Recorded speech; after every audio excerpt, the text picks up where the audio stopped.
जी, अस्सलाम वालेकुम किसान भाइयों। आज अपनी गंदम की फ़सल में मौजूद हैं और बताना मकसूद ये है कि अक्सर जो हमारी गंदम की फ़सल है उसमें पत्ते जो हैं वो पीला होना शुरू हो जाते हैं। तो उस वजह से काफ़ी काश्तकार भई ये समझते हैं कि शायद बीमारी का हमला हो गया है। तो इस वीडियो में आपको बताएँगे कि क्या बीमारी की जो अलामत है वो क्या हो सकती हैं, या पत्ते पीले पड़ रहे हैं तो उसकी दूसरी कौन सी वजूहत हो सकती हैं। किसान भाइयों, एक तो जो हमारी मौसमी सूरत हाल है उसमें उतार चढ़ाव की वजह से भी पत्ते पीले हो सकते हैं।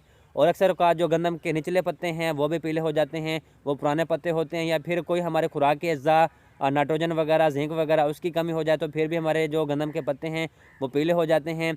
या फिर इस तरह भी हो जाए कि अगर हम जो जड़ी बूटी वाली स्प्रे है उसका स्प्रे कर दें तो उसका स्ट्रेस की वजह से जो भी है वो हमारे जो गंदम की फसल है वो पीली हो जाती है।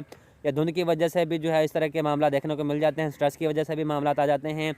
और एक अब रही बात यह है कि जो हमारी घुंगी है, रस्ट है, उसकी वजह से भी गंदम के जो पत्ते हैं वो पीले हो जाते हैं। और इस हवाले से अगर घुंगी का हमला होगा आपकी गंदम की फसल पर, उसकी आप पहचान इस तरह कर सकते हैं कि आपने पत्ता पकड़ना है, पत्ता पकड़ के इन दोनों हाथ की उंगलियां हैं उसको पकड़ के आपने ऊपर की तरफ करना है, और उसके जो पीले जरदाने होंगे आपके हाथ पर जो है वो वाजे हो जाएंगे, आपके हाथ पर पीले पीले निशान पड़ना शुरू हो जाएंगे।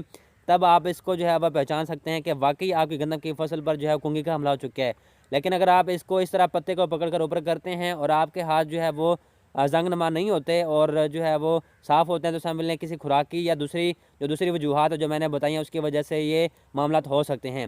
लेकिन घुंगी की सूरत में जो है वो पीले पीले जरदाने और पीले पीले धब्बे जो है आपके हाथ पे बनना शुरू हो जाएंगे, या आपकी फसल पर पत्ते पर वो वाज़े तौर पर नज़र आएंगे।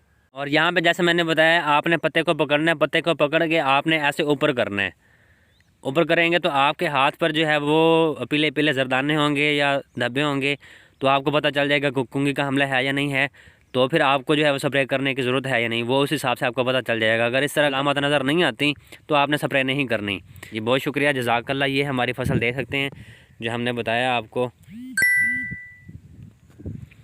तो किसान भाई, इस तरह आपने फैसला करना है कि आपने जो कुंगी की स्प्रे है वो करनी या नहीं करनी। और इसके लिए फिर इंशाल्लाह अलग से वीडियो बनाएंगे कि आपने कुंगी के लिए जो स्प्रे करनी है वो कौन कौन सी हो सकती हैं। तो उस हवाले से जो ऑर्गेनिक प्रोडक्ट है, ऑर्गेनिक मेथड है, वो भी आपके साथ शेयर करेंगे कि क्या इस तरह के ऑर्गेनिक प्रोडक्ट मौजूद हैं जो हम अपनी गंदम की फसल पर स्प्रे करवा के या इस्तेमाल करवा के या फ्लड करवा के उसके अच्छे नतीजे हासिल करने के साथ साथ एक ऑर्गेनिक जो हमारी फसल है वो हासिल कर सकते हैं।